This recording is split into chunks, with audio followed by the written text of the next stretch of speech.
Hello students, welcome to Drishti academy. This is Sujeet and आज हम लोग करेंगे इलेक्ट्रिसिटी का एक मोस्ट इम्पोर्टेंट क्वेश्चन जो आपके बोर्ड में ईच एंड एवरी ईयर अब आने लगा है, पहले नहीं आता था। 24, 25 एंड 26 में भी एक्सपेक्टेड किया जा रहा है कि स्विच टाइप प्रॉब्लम स्पेशली आएगा। तो हम लोग स्विच टाइप प्रॉब्लम सॉल्व भी करेंगे, उसका कॉन्सेप्ट भी समझेंगे एंड कैसे सॉल्व करते हैं इस पे भी ध्यान देंगे, यानी कॉन्सेप्ट एंड सॉल्विंग दोनों पे ध्यान देने वाले हैं। तो ठीक है, चलते हैं, मूव करते हैं क्वेश्चन की ओर। देखिए, ये वाला क्वेश्चन आप कहीं ना कहीं देखे होंगे, ये बोर्ड का ही क्वेश्चन है 2024 का। तो इसको सॉल्व करते हैं एंड तरीका क्या रहेगा, प्रोसेस क्या रहेगा, कॉमन सेंस। यानी इलेक्ट्रिसिटी में जब भी ऐसा क्वेश्चन पूछा जाता है तो वो आपका सीरीज एंड पैरेलल का भी कॉन्सेप्ट एक ही में रख देगा, पावर का भी कॉन्सेप्ट एक में रख देगा, मतलब ईच मैक्सिमम कॉन्सेप्ट एक ही क्वेश्चन में वो रखता है। ठीक है, तो इसको सॉल्व करते हैं। सबसे पहले हम लोग इसमें क्या फाइंड करेंगे,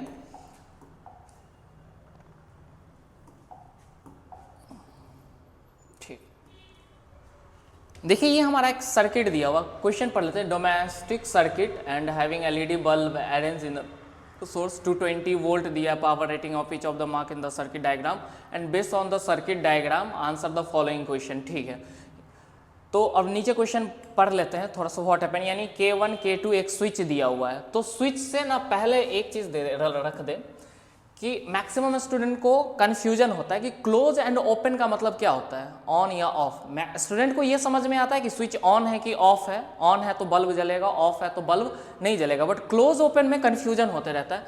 तो जब भी सर्किट आपका क्लोज्ड है, क्या है, क्लोज्ड है, तो इसका मतलब आपका स्विच ऑन है। अपने नोट्स में आप ये रख लेंगे। एंड जब भी ओपन है, ओपन बोले तो वायर को क्या कर दिया, डिस्टेंस पे रख दिया गया, तो यानी कि स्विच हमारा क्या है, ऑफ है। तो सबसे पहले आप इस कॉन्सेप्ट को देख लीजिए, ये स्विच से रिलेटेड है एक। एंड क्वेश्चन की ओर चलते हैं। क्वेश्चन की ओर ये चलते हैं कि ये सबसे पहले फाइंड करते हैं पोटेंशियल डिफरेंस, यानी कि करंट ऊपर से फ्लो कर रहा है या नीचे से। तो देखिए ये प्लस एंड है, ये माइनस एंड है एंड 220 वोल्ट इसने पहले से रख दिया। तो ये हमारा करंट फ्लो इधर करेगा, ठीक है। यहाँ जीरो पोटेंशियल है और यहाँ जो 220 वोल्ट है, जो भी है दिख रहा है, ऑल विजिबल। तो आगे मूव करते हैं। पहला कंडीशन ये है कि ये बोल रहा है K1 is closed. First condition को हम लोग सॉल्व करते हैं। अगर K1 इज क्लोज्ड होगा तब क्या होगा, व्हाट हैपन, पहला कंडीशन। यानी ए का हम लोग फर्स्ट सॉल्व कर लेते हैं। स्मॉल ए है, अच्छा ठीक है, जो है वही आप नोट डाउन करेंगे, स्मॉल ए है। K1 अगर क्लोज करेंगे यानी कि ये वाला स्विच हमारा क्लोज होगा, इलेक्ट्रिसिटी इधर से फ्लो करके ये इधर से, ये यहाँ से आएगा और ये इधर चला जाएगा। क्वेश्चन रहेगा कि सर इधर क्या नहीं जाएगा, इधर जाएगा। अगर इधर जाएगा तो फिर ये क्या हो जाएगा, इधर पोटेंशियल है ही नहीं एयर में, तो ये स्विच काम ही नहीं करेगा, ये ओपन है। तो इधर जब करंट फ्लो करेगा तो कोई वर्क नहीं करेगा, क्योंकि इसको भी कनेक्ट करना पड़ेगा कहीं ना कहीं, और ये कहीं ना कहीं कनेक्टेड है नहीं, तो करंट इधर फ्लो नहीं करेगा। ये डायरेक्ट करंट किधर जाएगा, हमारा इस साइड आ जाएगा, यानी कि इस पाथ से ये इधर टर्न कर जाएगा, ये इधर नहीं जाएगा। ठीक, तो यानी कि हमारा कौन K1, अगर यानी कि K1 को ऑन करेंगे तो हमारा सिर्फ ये बल्ब क्या करेगा, वर्क करेगा। यानी कि जब भी हम K1 को स्विच करेंगे तो बल्ब BULB, बल्ब ए नाम दिया गया, bulb A is work, glow करेगा। ठीक, ये हो गया। सेकंड देख लेते हैं, इसको इरेज कर दे रहा हूं।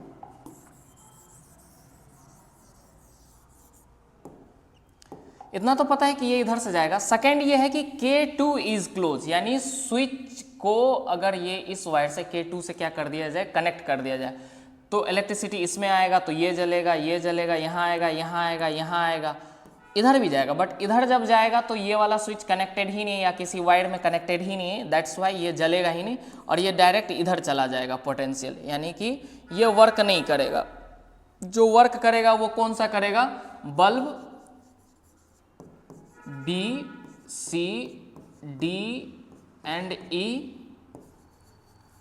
R या विल, जो भी है।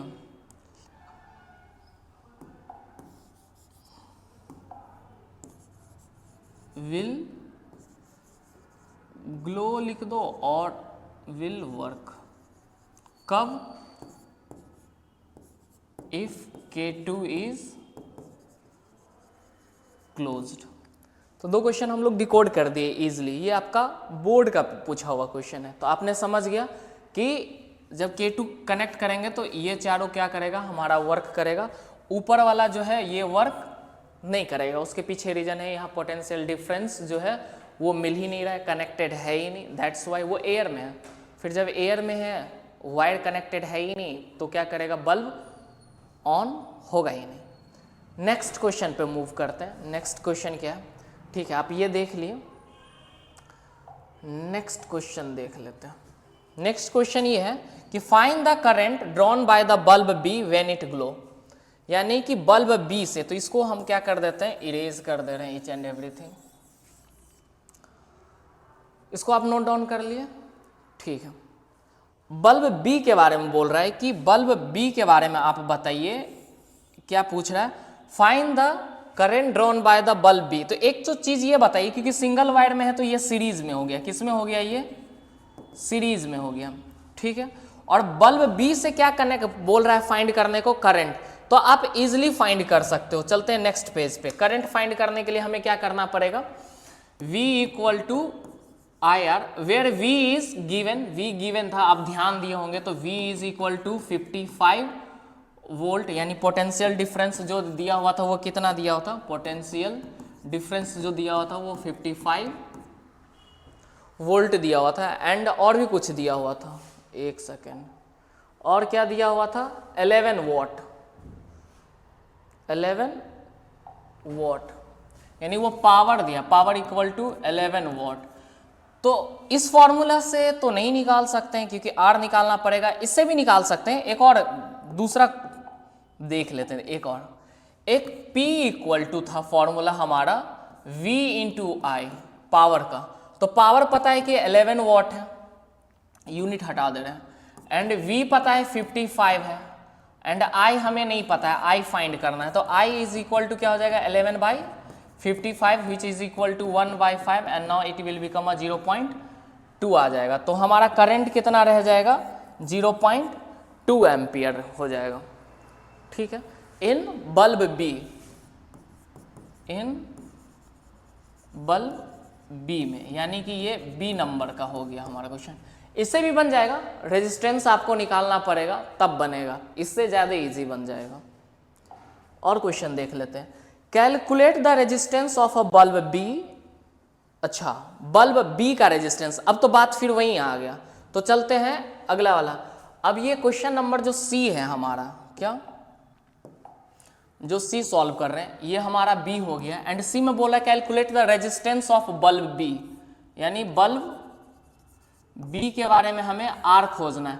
तो हमें V पता है, I पता है, R पता है। तो V कितना है, 55 है, I कितना है, 0.2 है, एंड R नहीं पता है। तो R is equal to 55 divided by 0.2, इसको हटाएंगे ऊपर 10 चला जाएगा, इसको कट करेंगे तो ये 5 आ जाएगा, इसको सॉल्व करेंगे तो R is equal to resistance 5 5 25 to 27 ohm. तो हमारा रेजिस्टेंस ये हो जाएगा, ठीक।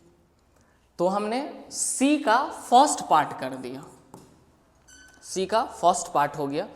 हम लोग प्रीवियस वन एक बार और देख लेते हैं। एक हमने क्या कर दिया, डिकोड कर दिया, एक क्या कर दिया, डिकोड कर दिया। अब क्या करना है, the total resistance of the combination of the 4 bulb B C D E, यानी कि इसका, इसका और इसका और इसका, यानी B C D and E का टोटल रेजिस्टेंस क्या होगा, चारों का रेजिस्टेंस निकालना है।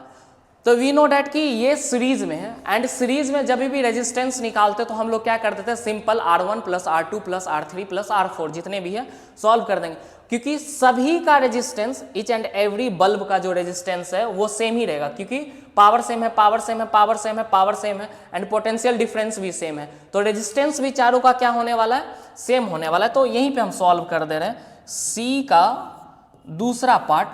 तो B is equal to C equal to D and equal to E and all having a resistance 275 ohm। तो तो बस कुछ नहीं, अगर चारों का निकालना है तो हम लोग क्या कर देंगे, R is equal to R1 plus R2 plus R3 plus R4, ठीक।